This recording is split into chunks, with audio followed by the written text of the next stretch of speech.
evening, everybody.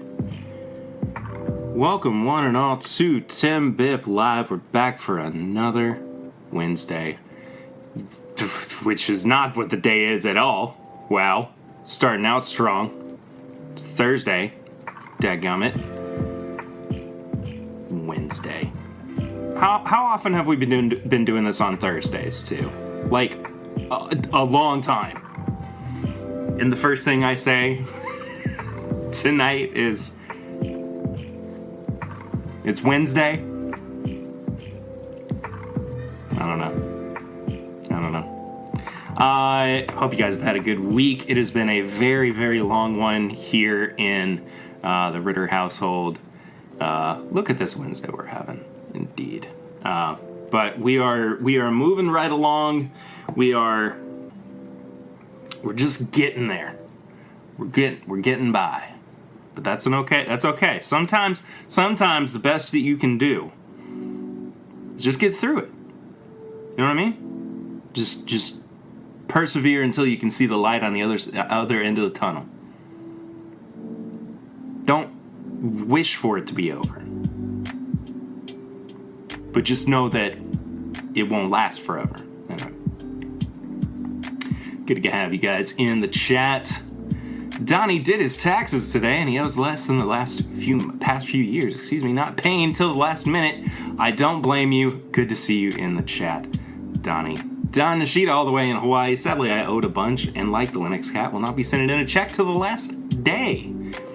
I am very sorry to hear that, and it's eating into my bourbon budget. Tony Bag of Donuts says, aloha. What's up, buddy? I hope you are well. It is good to see you. Swan himself, look at this Wednesday we're having, y'all. Look at you, Swan. Look at you. You're here. I appreciate it. Connor Kirkpatrick, Thirsty Thursday indeed. And Don's got a meeting. Bye, Don. Shauna Marie's here. Hello, Shauna. Good to have you in the chat. I hope that you have been well over the past week. And James Taylor. Cheers, Perry. Cheers to you, James. Good having you here, man. Sugar Kitty says meow. I say meow. Back at you. Always wonderful to see you folks in the chat. If you haven't yet, as Donnie has just said, please mash the like button, click subscribe, and ring that bell and choose all so you get notifications and don't miss a thing. Daggone it.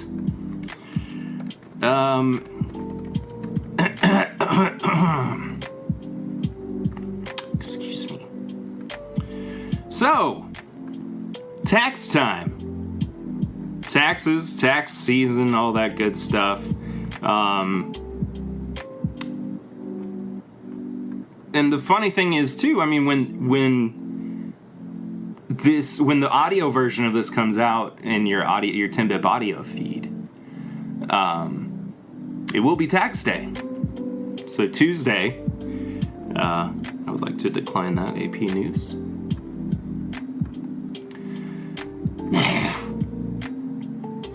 Whew, my allergies.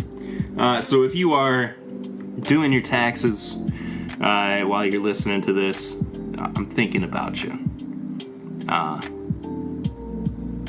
It's no fun. Jeffrey Wack. Hello again, Whiskey Friends. Hello to you, my good friend. It is good to see you. James was only the second like. What the heck? Sugar Kitty says, lick the like and like the lick. Snuffy says, Snuffy does indeed say. Snuffy also says that he is the patron saint of TIMBP Live. I just spit everywhere.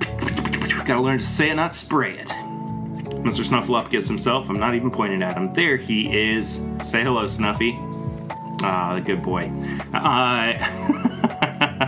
If you want to support the show, you can do so through Snuffy Chat, and it is our method of super chats. You can find the link for that in the description below. Of course, you can also do it with the links that are up in the chat right now as well.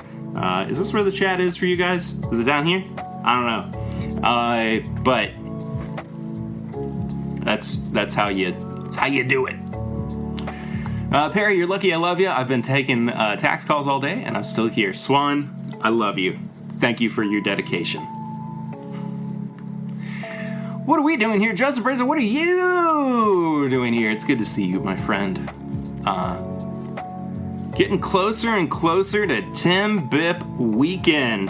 This is my Bourbon Podcast weekend. TIMBP Live, of course, is just around the corner. Memorial Day weekend. You can find links for all that stuff on social media. Going to be having the wonderful Peggy No Stevens joining us for a portion of the weekend where she will be doing a tasting for some lucky folks, and she will also be a part of our live show.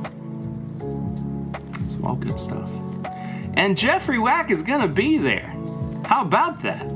Joseph Brazo is going to be there. Swan is probably going to be there. Donnie and Diana, I don't think you guys said you can't make it, right? Don Nishida is gonna be there.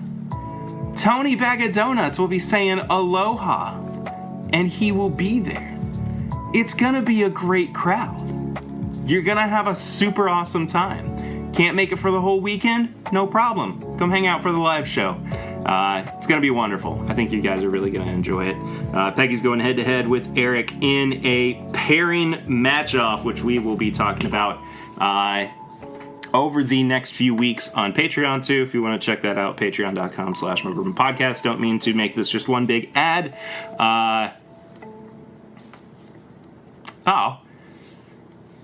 I'm distracted tonight by the tears welling up as I watch my favorite hockey player play his final game as a Blackhawk, but I have some new bourbon to drink tonight. There you go, Tony. Can't make it this year. That's what I figured, but it is all good. I appreciate you, Donnie, and all the things that you do for TIMBP as it stands. Adam himself, Mr. Whiskey Shits, good to see you, buddy. Cheers to you too, my friend. I need to pour something. I figure since we are going to be getting into a review for a bourbon that I didn't realize I have never reviewed properly. I have only ever talked about it, America, in passing or put it up against other versions of itself. Now, of course, it is a batch product, so this is going to be just to this particular one.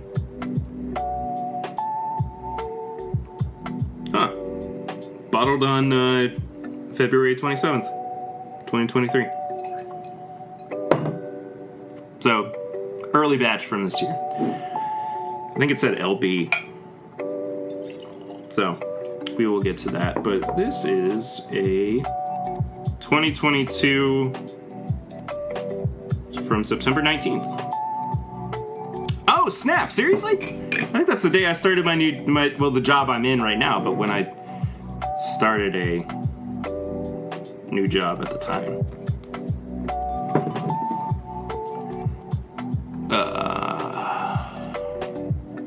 Yeah. Oh, James Taylor got a bottle of Maker's Mark BEP.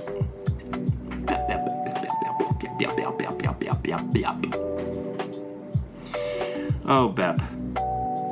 We hardly knew you. While I am getting everything ready for this, let me know in the comments too what it is. What you've been drinking. Oh, don't tell us what it is. Sorry, it's Rare Breed. I've never reviewed Rare Breed. Somehow. I just, it's constantly slipped my mind. We did the Rare Breed Rye when it first came out. We also have done a flight, a vertical we called it at the time, which was not even completely true because there were other expressions of it, or other editions of it that we did not have in the vertical. But so, gonna finally be getting into the bourbon. Wilderness Trail Pick at 115. Yikes! That's awesome. Hello, Emily Chambers. Cheers, y'all. Mash y'all's the buttons. Snuffy needs snacks. He does indeed. That's not the bottle you held up just a minute ago? Oh, this was Turkey 101.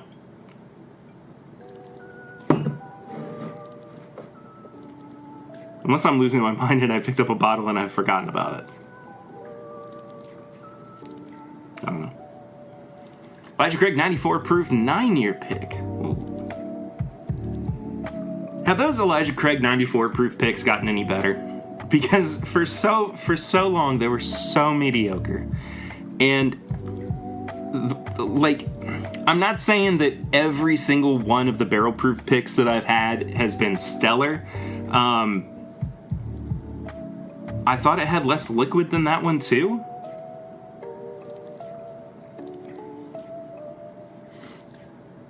Did I slip into a different... Hold on. What's going on here?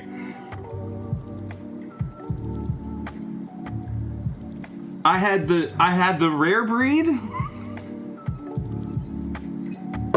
I had the Turkey 101. Am I losing my mind?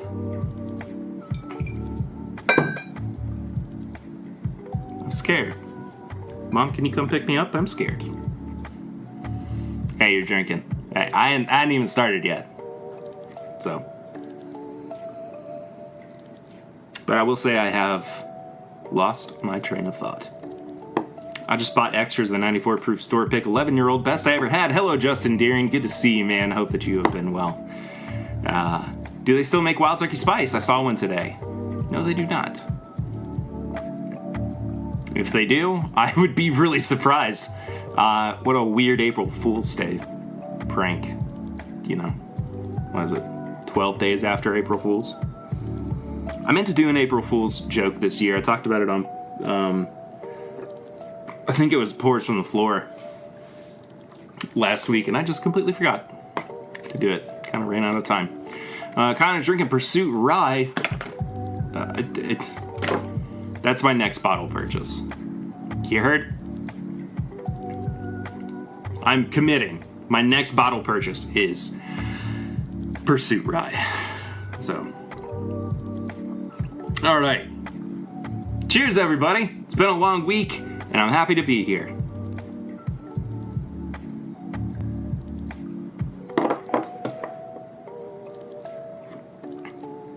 Always look forward to Thursday. Always look forward to it as well, Justin. It's good to have you along, man. Always good to have a familiar face stop by.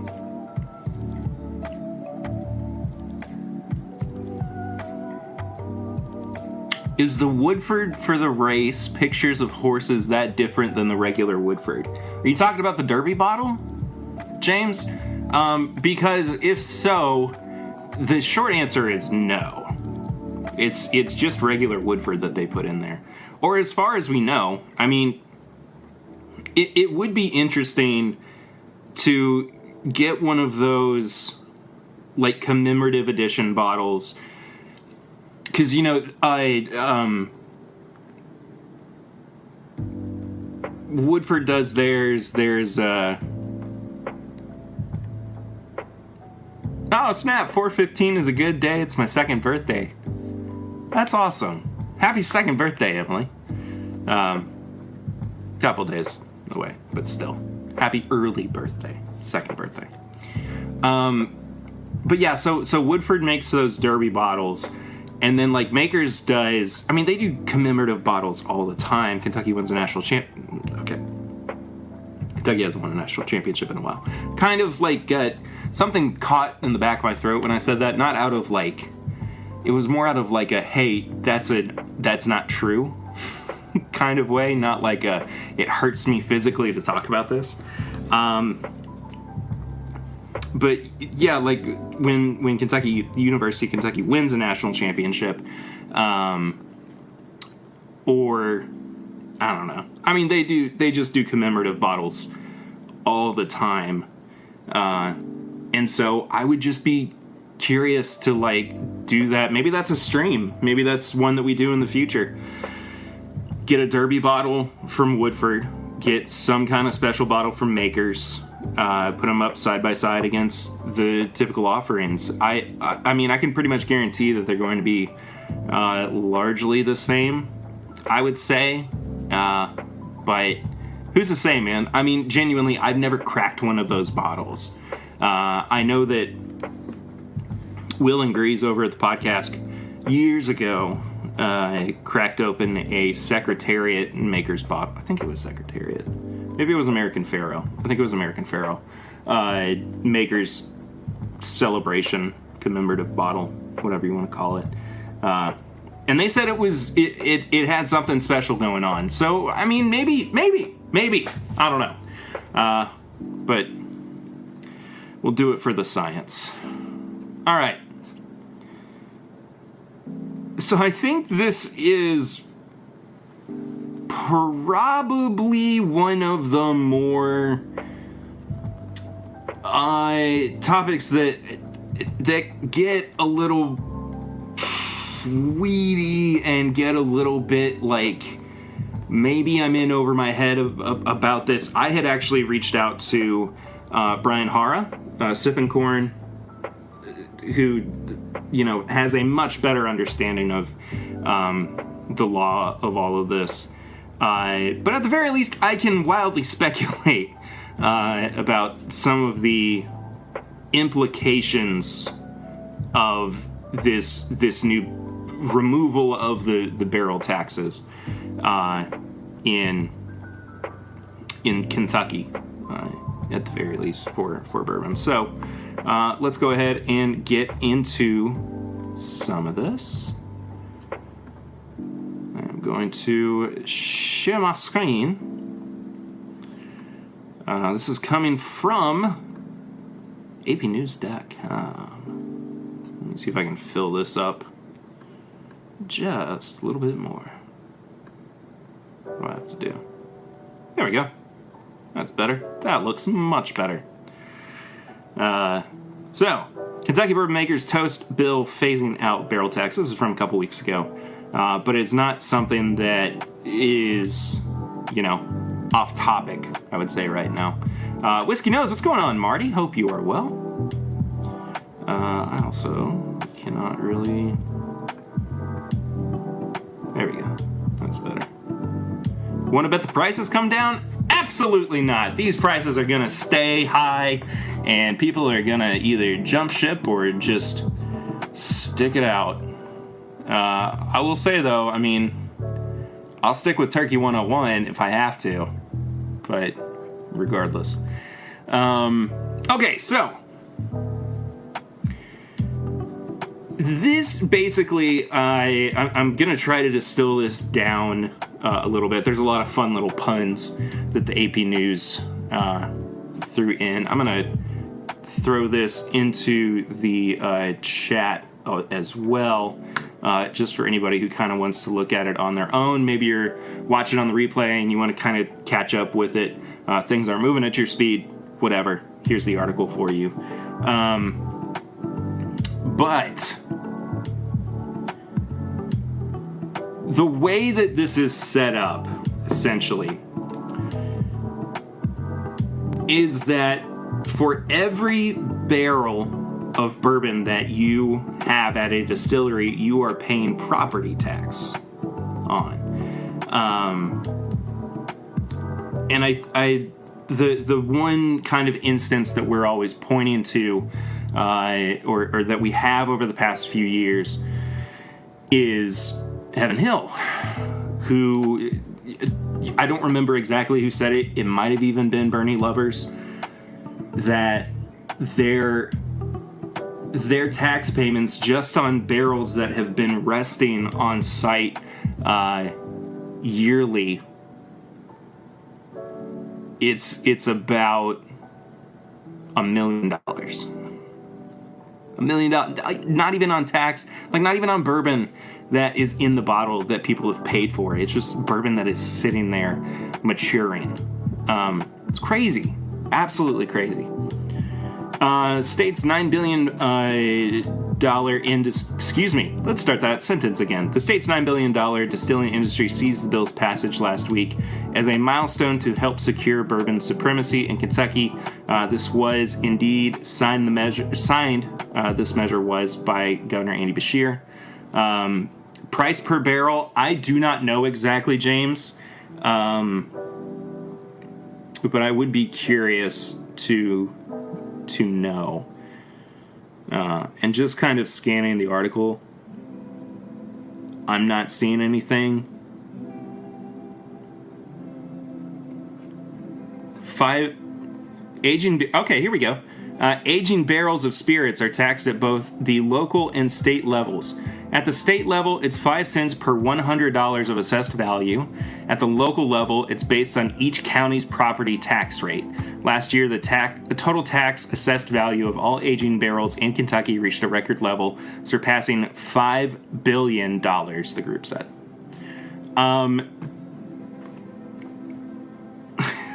So they get you coming and get you going, as the old saying goes.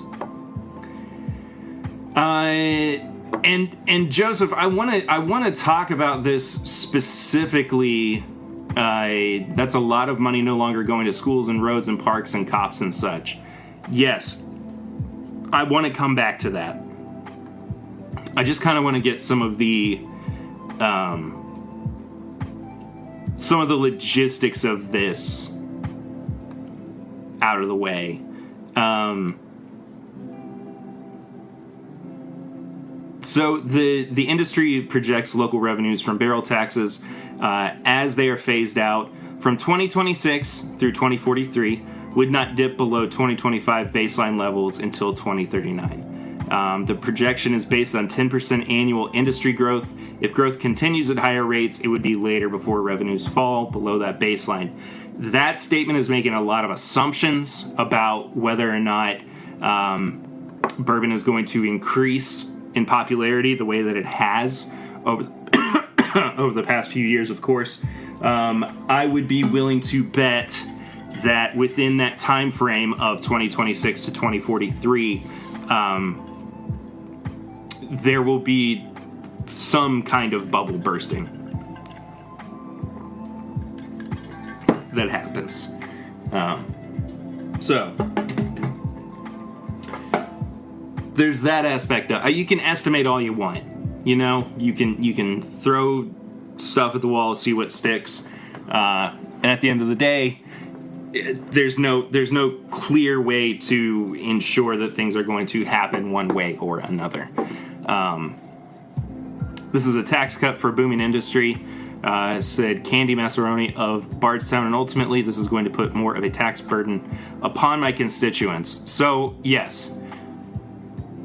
Let's go ahead and... I hate these, like, AI-generated articles that they put at the bottom of... Anyway. So I want to talk about, like, the negatives of this, for sure. Tony Bear V-Days is here. Hello, Tony. Good to see you, man. Low per bottle for a 10-year likely... Is that low or law? Low.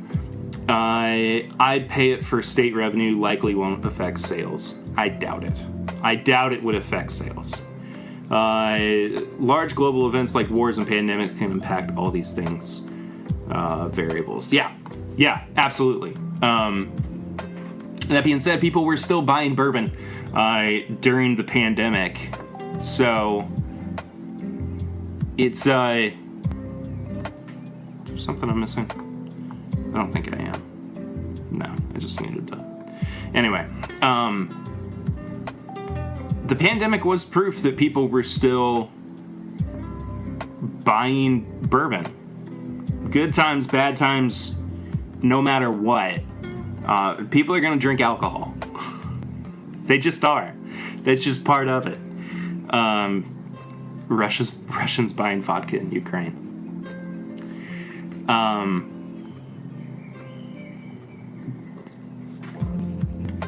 But when we really do step back and we look at the negative impact that a lot of this may have, you know, we'll circle back exactly to what we were just talking about with Representative Mazzaroni. Is that what her name was? That sounds like a Massaroni of Bardstown, excuse me. This is a tax cut for a booming industry, and ultimately this is going to put more of a tax burden upon my constituents. So much of what comes from bourbon taxes does indeed, and Joseph is right with his comment earlier, that's a lot of money no longer going to schools and roads and parks and cops and such. That's all very true. So if you look at it from the infrastructure side of things, it's a pretty large boon that we're putting on taxpayers in Kentucky all of a sudden. Granted, hopefully they can find ways in between now and 2026, when this does start getting phased out, to provide tax cuts for us. I don't think that will happen. Just being blunt. I don't think that's how this is going to go. But you can hope, you can dream. But there is the notion. Don Nishida's back. Hold on, Don. People were still buying way more bourbon during the pandemic, or was that just me? It was not just you. Rice-A-Roni. Yes. Candy Rice-A-Roni.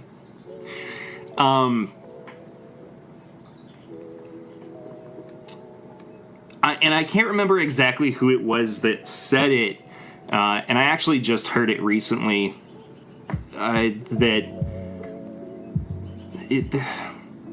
when you come to a place like Bardstown, and you look at all the new buildings, and you look at all the new roads and schools and new amenities for tourists and travelers, so much of that is from bourbon. So much of that is bourbon tax. And it does, that was kind of my first thought too, is how much money that all of a sudden gets put on the taxpayers who are not a part of the industry. Aren't many distillers already getting tax breaks in some form or another? I don't know for sure. I would say probably. I'm sure that there is something stored deep inside the Kentucky Constitution, excuse me, that provides some kind of, elevation for distilleries. I would say, Admiral Bass Ackward, there's no tax in international waters. He's right, It's the meme.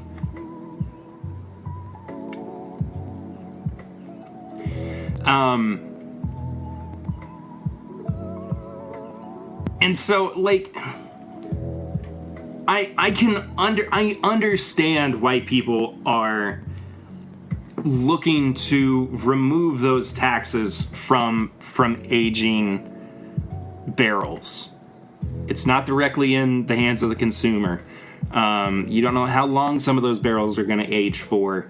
Like I said, they're going to get you coming and get you going. I mean, that's the way it is. Does hospitality tax make up for the loss of the bourbon tax?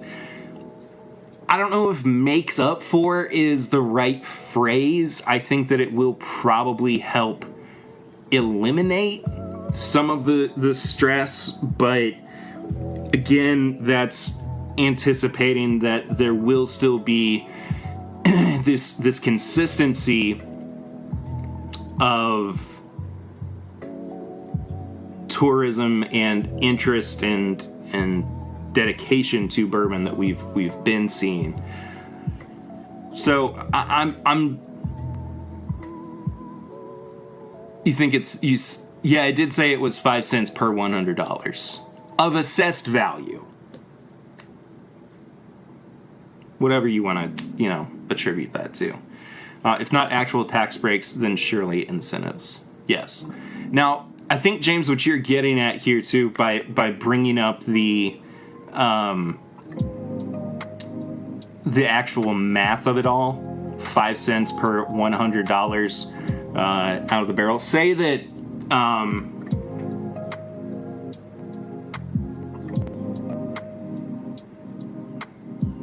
See, this is this is where it shows that I have an arts degree. A deeper look at the taxes paid by Kentucky distillers reveals that recent changes to the corporate tax structure and continued availability of generous corporate tax breaks.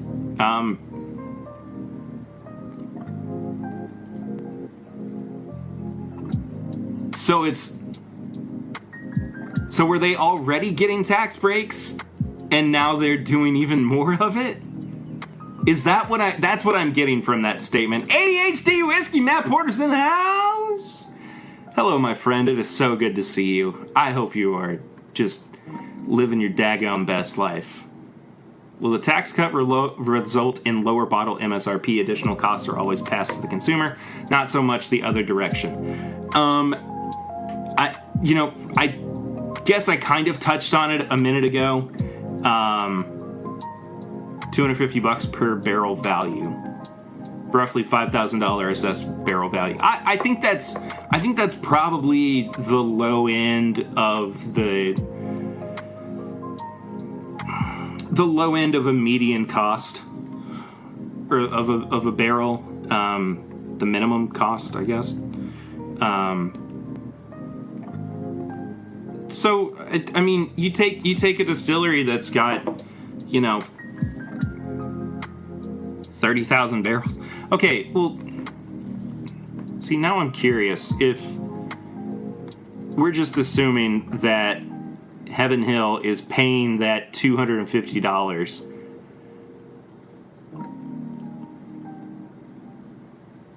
per barrel, that 4,000 barrels? Heaven Hill's got way more barrels than 4,000, so they're definitely paying more than $1 million a year on taxes at this point. If bourbon growth is still projected to go up, the Bourbon Trail visitors are likely to rise the same unless a pandemic happens again.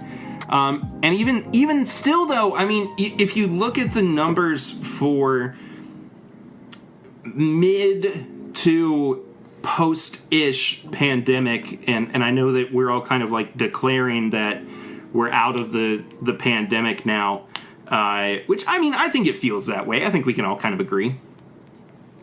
1.85 million barrels for Heaven Hill. Okay, so that... Hold on.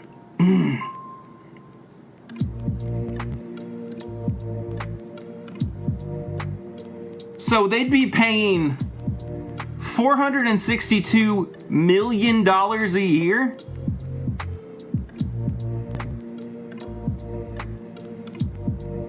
That can't be right. What am I doing wrong? No, that's right. It's a lot of money. It's a lot of money that Heaven Hill's paying in taxes just on the barrels. How many distilleries undervalue barrels to save on taxes? Probably all of them. Probably all of them. If a distiller owed $10 million in barrel taxes but only $8 million in income taxes, it would get a $2 million check from the state in addition to the cancellation of the $8 million in income taxes. That's a heck of an incentive. That's an incentive if I've ever heard one.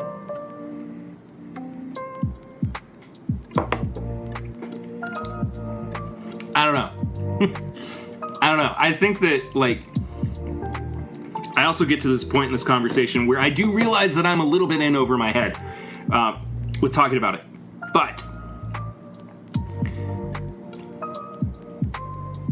I'm willing to accept that this is not the easiest black and white scenario where you can just step away and say, this was a good move. The bourbon industry is being saved by lawmakers, or this was a bad move, and it's hurting the rest of Kentucky. I am more inclined to say that it's not a great move.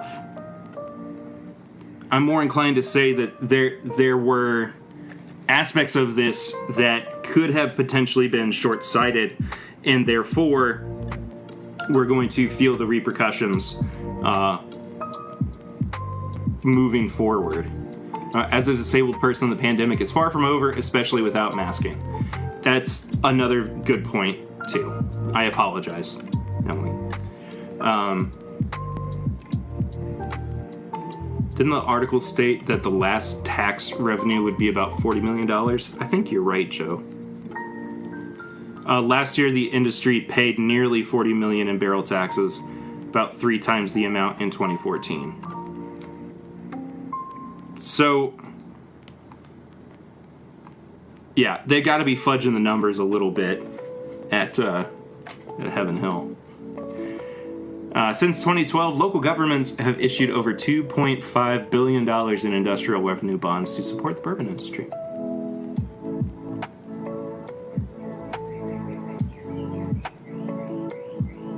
Dang. What I was saying, too, about the tourism side of things as well is that even as things were starting to kind of creep their way towards being open, we were still seeing an influx of people who were so ready to get back to distilleries and do tours and do tastings and hang out with their friends and stuff like that, because, you know, you want to drink and hang out, and there's the kind of lifting of expectations in some capacity. So, I mean, in one of the past couple of years, I mean, we saw that Buffalo Trace like doubled their visitor attendance record, which is insane. It's insane. And you're right, if it does continue to increase in the way that it is kind of looking right now, it's going to be fine. The tax, tourism tax, hospitality tax is going to at least lift some of that burden. I think that's a very fair assessment. But there's still a lot of money that winds up getting left on the table that could have been used to support the backbone of Kentucky.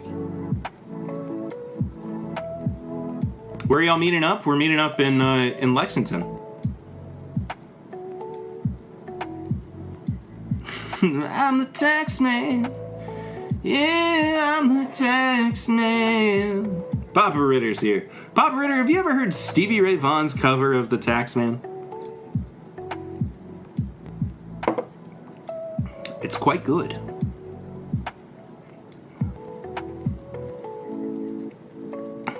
Yes, do come hang out with us, James. It would be lovely. Look at the dates, man. Absolutely. See, this is how stuff happens. SRV Taxman? It's good stuff, man. It's fun. It's just the Beatles version is also a cover. Oh, I didn't know that. Link to tickets. Well, ask and ye shall receive. Boom, boom, bada, boom, baby. Sorry, it's not in the description. It will be in the description later. I apologize. And there is also a hotel link that Eric has. I don't have it handy right now for a discounted rate for hotel rooms. So, James, I will work on getting that for you as well if you are indeed coming to hang out with us. It's going to be a great time. It's going to be a great time. I think that one of the things that has not been well established, and I apologize for this, is that for anybody who's kind of like seen the VIP Plus got sold out, and then they kind of, it was written by George Harrison. I thought it was, but it doesn't matter. Finally finished Get Back episode 1. So great to watch their process. The Get Back series is so good, man. It's absolutely fantastic. Excuse me, my goodness. It's just it's very much in the weeds, and I did still kind of binge it, I suppose, but it took a little while to get through it. I'll find SRV's version, but I'm pretty sure George Harrison wrote Taxman. I'm pretty sure he did. I don't know. But so there was the VIP Plus ticket, and then there's the VIP, right? Yes, VIP Plus is sold out. VIP is everything that Plus gets except for a tasting with Peggy that they are going to be doing Saturday night before the live show. There is still going to be a tasting on Saturday night for VIP folks. May have to split the weekend. Hey man, you do whatever you want to. It'd be great to see you rolling up, bouncing back and forth. That's pretty funny. Anyway,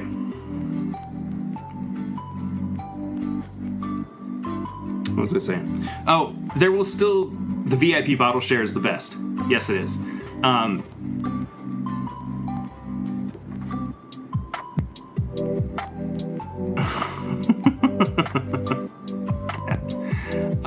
But yeah, there is still just as much value in the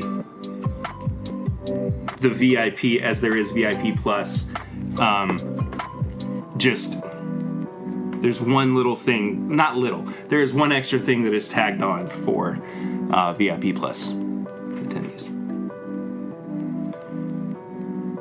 Oh, I don't leave until Memorial Day so I can stay up late and drink and smoke with everyone on Saturday night. Oh, yeah. When everything's all said and done, we can just relax and have a bunch of cigars and drink a lot of whiskey. When are the giveaways? Tony? I'm sorry. I promise. I'm making a reminder in my phone right now that next week we will do the giveaways, and we will take care of that, and I am so sorry.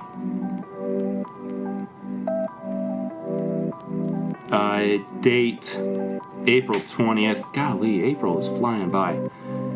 I'm going to set 6 o'clock for the time so I can remember, and there we go. Boom. Done. Are you requesting the room next to the courtyard again? VIP Plus includes a slow dance with Peggy. That's funny. Anyway, so that's just kind of my thoughts, my thinking about the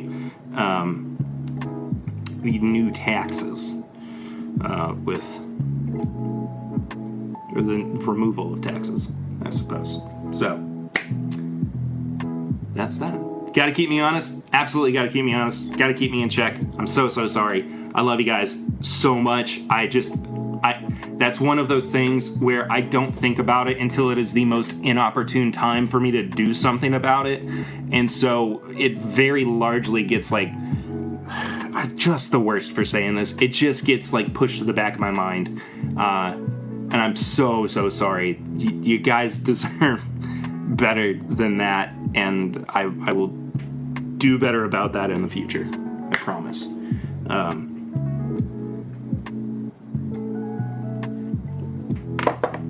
So, with all that being said, we are going to review one of my favorite bourbons of all time. Yes, I do have a whole video on this channel called Why Wild Turkey is the best value in bourbon. That was part of what was supposed to be a larger, longer series that got kind of put by the wayside, unfortunately, just because my energy and my efforts kind of shifted away. We just bought a ticket. James Taylor bought a ticket. Thank you, James. Can't wait to meet you in person, man. Friggin' awesome, dude.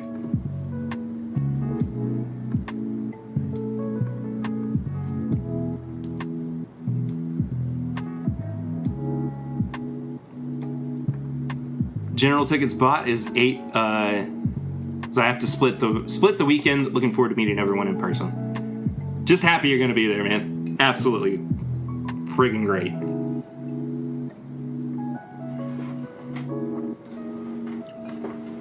Also, oh, I've seen fire and I've seen rain. There was that God's Love We Deliver fundraiser, Love Rocks NYC, I think is what it was called, that John Mayer Trio played for. I watched the live stream, and James Taylor played right before John Mayer Trio. Absolutely freaking killed it, man. The guy is, you can't find durian cakes. Younger and have more hair. There you go. But musician James Taylor has still got it. He is still fun to watch. He's not, he's not a rock star, right? But he's killing it though, man. Anyway, so like I was saying, kind of lost steam for a lot of the YouTube stuff, just as I've become so much more busy than I ever anticipated, and I just don't have the time and energy to devote to one more thing at the moment. Musician James Taylor never lost his voice. Saw him in the late 90s at the New Orleans Jazz Fest. I always wanted to go to the New Orleans Jazz Fest. But I do hope to eventually kind of have the chance to do more YouTube stuff again. Just priorities shift and you become a dad. So, Wild Turkey Rare Breed Kentucky Straight Bourbon Whiskey, barrel proof, 116.8 proof.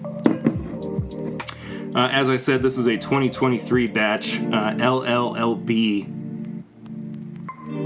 27, I guess. I don't know. Bottled on February 27th of this year.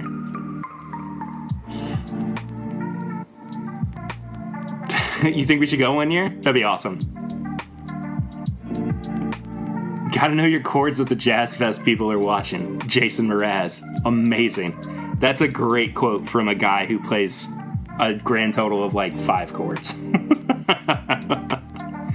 And I love early Jason Mraz. I haven't listened to a lot of his newer stuff. Just kind of... what I have listed... I mean, the last... what was that album? It had like a white cover and then a pencil drawing of his face. Beautiful Wreck? Is that what that album was called? Or A Beautiful Mess? And what a beautiful mess this is. I think that's what that album was called. Need to see him live. I've heard him... I've heard his live albums, or I've heard live stuff that he's done. Really cool. Really good. I think that he and Jack Johnson fall under that camp of like... They're good in the studio. They have to be seen live to really they to really appreciate them. Why is it the unedited versions of the podcast are only about 3 minutes longer than the edited versions? I think it's because we're getting better at editing ourselves in the moment, and not going on weird tangents or bits that don't fit with the main episode. That being said, though, I hear you. I understand. I'm trying to... Jason Derulo. I'm trying to work on it, and I apologize. Like I said, I do hear you. Yes, Don is right, because Eric doesn't drop as many F-bombs anymore. It's part of it. I mean, those old unedited episodes used to be like 2 hours long, and then the edited one would wind up being like an hour and a half. But I mean, all that being said, I appreciate the feedback, and I am as aware of it as I can be. Like, I have had that internal struggle of maybe I should be doing something a little bit doing something a little bit more for the main edit, so that it is cut down quite a bit more. So I apologize, but I hear you. So, Rare Breed.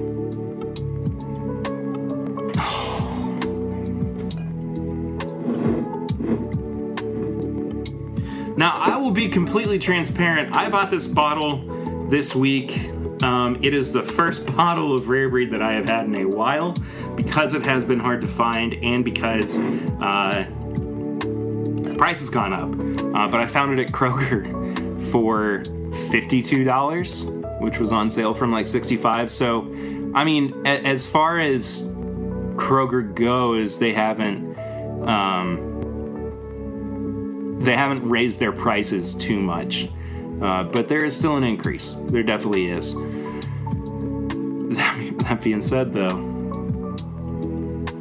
it's just worth it, man. It's just worth it. I'm willing to, and I will always miss the days when it was a $40 barrel proof bottle. It's never going to come back. It just isn't. For the hate it gets, Blanton's is tasty. Blanton's isn't bad. I don't have hate for Blanton's. I have resentment for the unnecessary popularity of it, I guess. Anyway, I am kind of fighting against the clock. 55 to 60 is definitely worth it. I agree. $62.95 for Rare Breed here. There you go. I am fighting against the clock, so I'm going to get into it so I do not waste too much more time. Cheers, guys.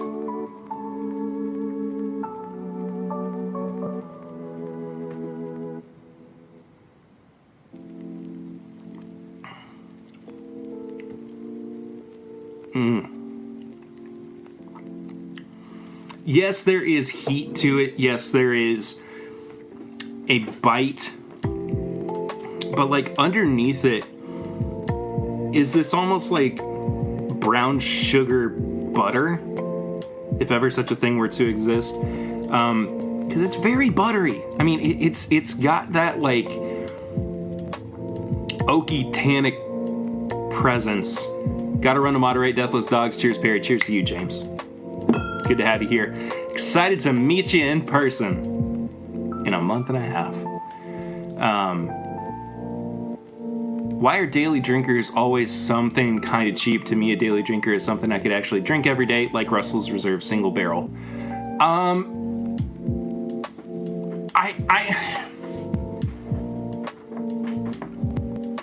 don't have a good answer for that off the top of my head. But that actually is a pretty good topic for next week's podcast.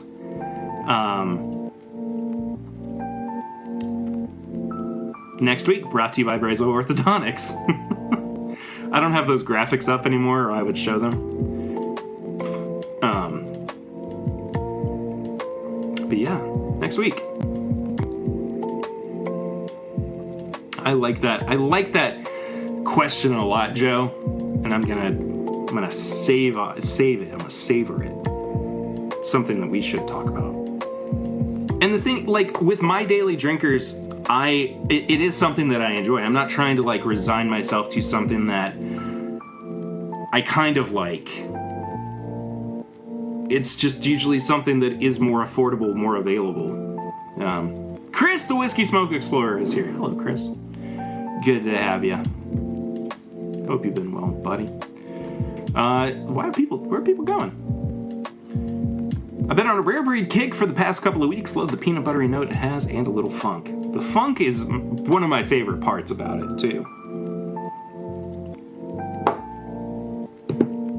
I would be willing to bet that this particular batch has some older product in it, 12 years and up. It's got a depth of character that is indicative of those older barrels, whatever, that sometimes go into Rare Breed. I'll do a quick nose, palate, finish, and price so we can get things wrapped up. Oh my gosh, I just don't. I'm not left wanting. I drink Rare Breed, and it is what bourbon is supposed to be. That is how I genuinely feel about Rare Breed. I'm trying to be nitpicky about this, and I'm going to be a little bit, but not so much that that it's going to be taken as I don't like this, if that makes sense. Nose 4.5, palate is a 5. Both are they work so well together with each other. Finish, I think, is where it drops just a little bit, and I think that's because some of that younger product is in there. That is a 4 for me, and then a price. If we're saying it's around $60 now, I know that I kind of am biased because we lived in those times when we were so spoiled and it was $40 a bottle, but it's still a really good value, and still standing as one of the more available barrel-proof bourbons that are on the market. I gotta give it a 4.5. It's just, there's a lot of bang for your buck here. It's gonna go a long way. So that gives me a grand total of, hold on, 9, 5, 14, 18 out of 20. Get you some Rare Breed if you see it. I mean, how can you go wrong with it? It's everything you love about Turkey 101, but just ramped up to the next level, and then some. So, thank you guys so much for watching. Thank you so much if you are listening to the audio version of this in the TIMBP audio feed. You guys are always the best. Go follow on social media if you have not done so already. A daily drinker should be something you never get tired of, regardless of price. I agree with that. I completely agree with that. And I don't get tired of my daily drinkers. I just don't. So I'm in that camp, man. I'm in that camp. I get it. So, yes. Thank you guys. Thank you for your support, and all that good stuff. I will see y'all next time. But until then, I'm a Perry, and this is my Bourbon Podcast Live. TIMBP Live. Whatever. Crap. I don't know. I saw Mario last week. We're going to talk about it on next week's episode. Bye!